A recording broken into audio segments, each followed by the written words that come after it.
A blessed Thursday morning po sa ating lahat. Good morning, good morning, good morning. Maulan na umaga sa bawat isa sa atin. No? Wala namang bagyo, habagat daw ito. At gayon pa man, no? Hindi naman ganun kalakasan yung ulan. Pero makulimlim, tapos very dry, sarap matulog. Ayan.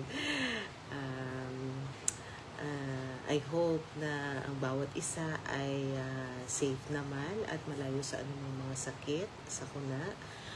At yung mga ating mga anak na pumasok sa school ngayon, no? Kasi dito sa Laguna, face to face na, no? Kahit medyo maulan, no? Kailangan na nilang pumasok kasi sayang na, no? Yung mga araw. Lalo na yung internet ay nagpa-fluctuate. Buti nga ngayon at okay yung internet connection ko. So, kumusta po kayo? Ngayon, narito tayo sa ating morning devotion sa Seeking God in the Morning at tayo ay magpapatuloy ng ating gawain. At tulad ng dati, bago tayo magsimula, gusto ko pong hilingin ang bawat isa na yumuko at manalangin. Panginoon naming Diyos na makapangyarihan sa lahat, Ama, maraming salamat po sa umagang ito, sa panibagong kalakasan na kaloob mo sa bawat isa sa amin, sa pag-iingat po sa amin sa buong magdamag, at sa pagkakaloob mo, Panginoon, ng umaga nito, na kami ay narito para patuloy na purihin ka at patuloy na itaas ang iyong banal na pangalan at patuloy na mag-aral sa iyong mga salita. Samahan mo po kami, Panginoon, sa gawain na ito. Basbasan mo po ang bawat isa sa amin. Gayon din ang mga mahal namin sa buhay na hindi namin nakakasama sa ganitong gawain. Ikaw po nawa ang patuloy na kumapay at mag-ingat sa kanila at tulungan mo na nawa sa susunod na pagkakataon ay makasama din namin sila. Patuloy po namin hinihiling, Panginoon, ang iyong mapagpalang haplos at pag-iingat sa iyong mga anak na dumaraan sa mga pagkakasakit at mga pagsubok sa buhay. Tulungan mo, Panginoon, na mapagtagumpayan ng bawat isa ang mga pagsubok na ito. Ikaw po nawa ang magpagaling sa aming mga karamdaman at patuloy na magpalakas sa aming mga pangangatawan.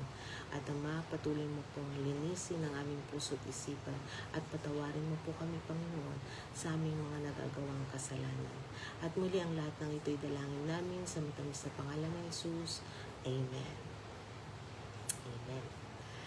So, narito tayo ulit, no? Welcome sa ating online live devotion. At sa umagang ito, ang title, ng ating morning devotion is Life is a coin spent. Life is a coin, spent it well. Ayan. So, sa araw-araw, na ating paggising, may napakahalagang paalala, yung ating topic ngayong umagang ito, dito sa ating devotional quote. Meron siyang paalala sa atin tungkol sa halaga, ng ating buhay at panahon.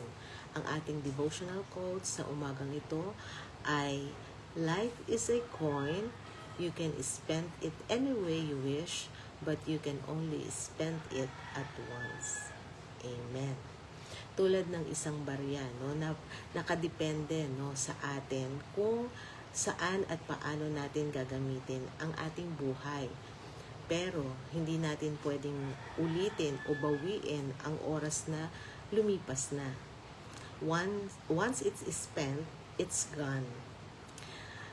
Basahin din natin yung ating Bible verse na matatagpuan natin sa aklat ng Santiago Kapitulo 4, versikulo 14, or James chapter 4, verse 14. Ang sabi dito sa New King James Version, English, For what is your life? It is even a vapor that appears for a little time and then vanishes away. Amen. Pagpalain nawa ng Panginoong Diyos ang pagkabasa ng banal na kasulatan. Ang buhay natin dito sa lupa ay parang usok o o ambon lang, no? 'Di ba pag nagsaing kayo, no? Ah, ah, kaluluto, no, ng sinaing ninyo, no? So pagka inangat nyo yan, no, yung usok, 'di ba, gaganon lang, saglit lamang, no? So ganon hinalintulad, no, ang ating buhay. Napakaikli at mabilis lumipas. Dahil dito, no, napakahalagang siguraduhin natin na ang bawat araw natin ay ginagamit natin sa mga bagay na may totoong kabuluhan. Dito sa ating morning devotion, ano, meron tayong babasahin, no? Para mas lalo nating maunawaan kung paano ginagastos ang buhay sa isang dakilang layunin. Pakinggan natin, no, itong kwento mula dito sa librong Miracle on the River Kwai ni Ernest Gordon, no? Or The Sacrifice on the River Kwai. Yan. Actually, ito ay libro. Itong babasahin ko ay hinango doon sa libro. Okay, buksan ko lang po.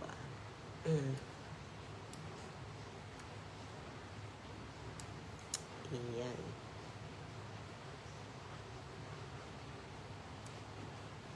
Okay. In Miracle on the River Kwai, Ernest Gordon tells how Scottish soldiers were forced by their Japanese captors to work on a jungle railroad. They worked in a deplorable conditions under barbarous guards. One day, a shovel was declared missing. The officer in charge became enraged, demanding that the missing shovel be produced or he would kill all the men. The officer pulled his gun. It was obvious he meant what he said. After several tense moments, a man finally stepped forward. The officer put his gun away, picked up the shovel, and beat the man to death right in front of the other prisoners. They were allowed only to pick up his bloody corpse and carry it with them to a second tool check. There, the tools were recounted and all shovels were accounted for. There had never been a missing shovel. No, wala naman palang nawawala talaga. Hindi lamang nila nabilang, no, ng maayos. There had simply been a miscount at the first checkpoint. Word of the incident quickly spread through the entire prison camp. An innocent man had been willing to die to save the others. The incident had a profound effect, binding the prisoners together in deep loyalty.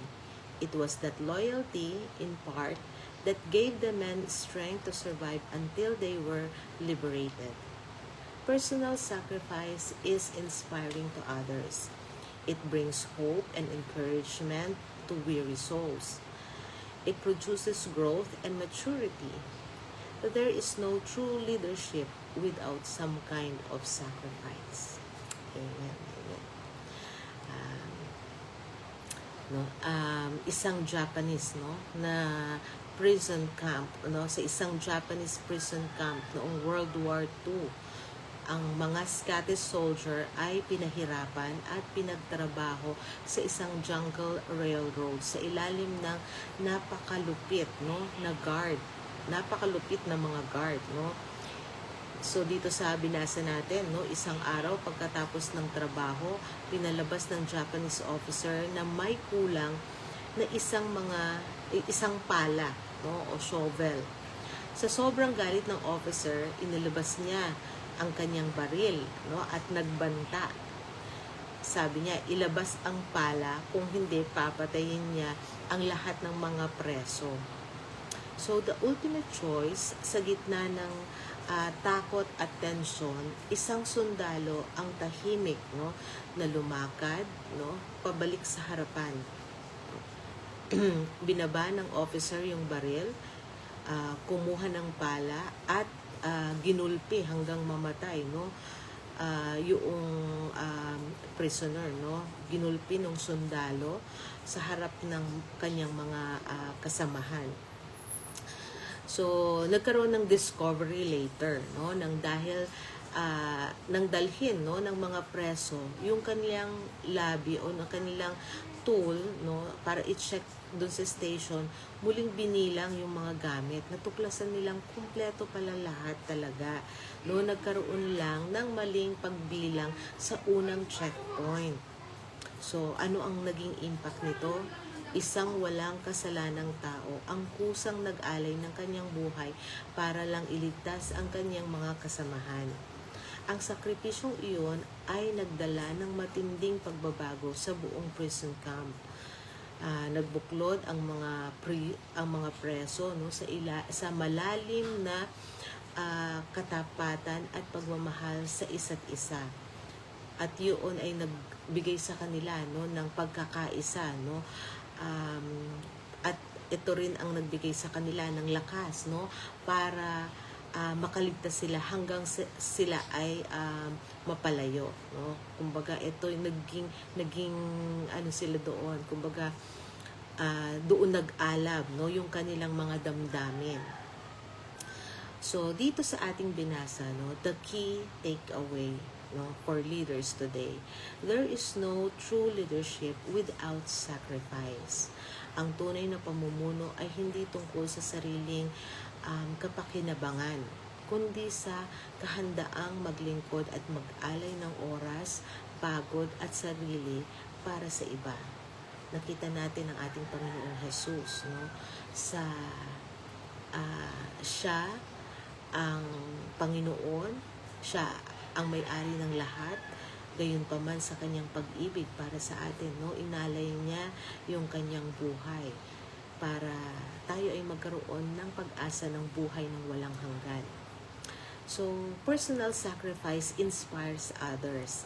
Ang sakripisyo at malasakit natin, no, sa ating pamilya, sa ating trabaho, sa ating ministry, ito ay nagbibigay ng pag-asa at inspirasyon sa mga taong napapagod, no, o nahihirapan, no. Pag nakita natin na yung mga mahal natin sa buhay na nagsasakripisyo para sa atin, no, mas lalo tayong nagiging inspired, katulad sa ating mga anak, no. Kung nakikita ng mga anak yung sakripisyo ng kanilang mga magulang para sila ay makatapos sa pag-aaral, no, ito ay dapat magbigay ng inspirasyon, no, sa ating mga estudyante, no, na mas magsumikap pa, no, na sila ay makatapos, makapag-aral. Spend your coin wisely, no, yung coin natin dito, no, yung ating buhay. Dahil maikli lang ang buhay, wag natin itong sayangin sa mga walang katuturang bagay. Spend your life on what truly matters to God, no. So tignan natin kung gamitin natin yung ating buhay sa paraan na magbibigay halaga, no, sa paningin ng ating Panginoong Diyos, no. Maging tayo ay mahalaga sa paningin ng ating Panginoong Diyos. Kaya kailangan i-spend natin ito ng tama at mabuti. Ayan. So napakagandang paalala, no, sa bawat isa sa atin, itong ating morning devotion na ito, na may pinamagatang na may pinamagatang life is a coin, spend it well. Yeah. So again, a blessed morning sa bawat isa. Bago tayo end dito sa ating morning devotion, hinihiling ko po ang bawat isa na tayo ay yumuko at manalangin.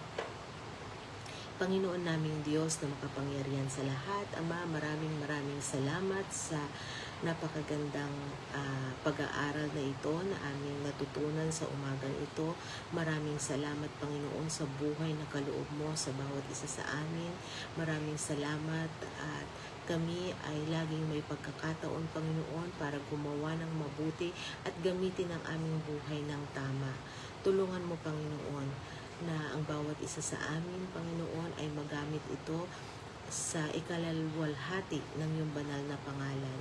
Tulungan mo, Panginoon, na ang lahat ng opportunity, ang lahat ng mga pagkakataon na meron kami, Panginoon, ay gamitin namin para mag-glorify ang iyong pangalan at makilala, Panginoon, ang iyong kabutihan at ang pag-ibig mo, Panginoon, ay patuloy na dumaloy sa lahat ng aming mga ginagawa.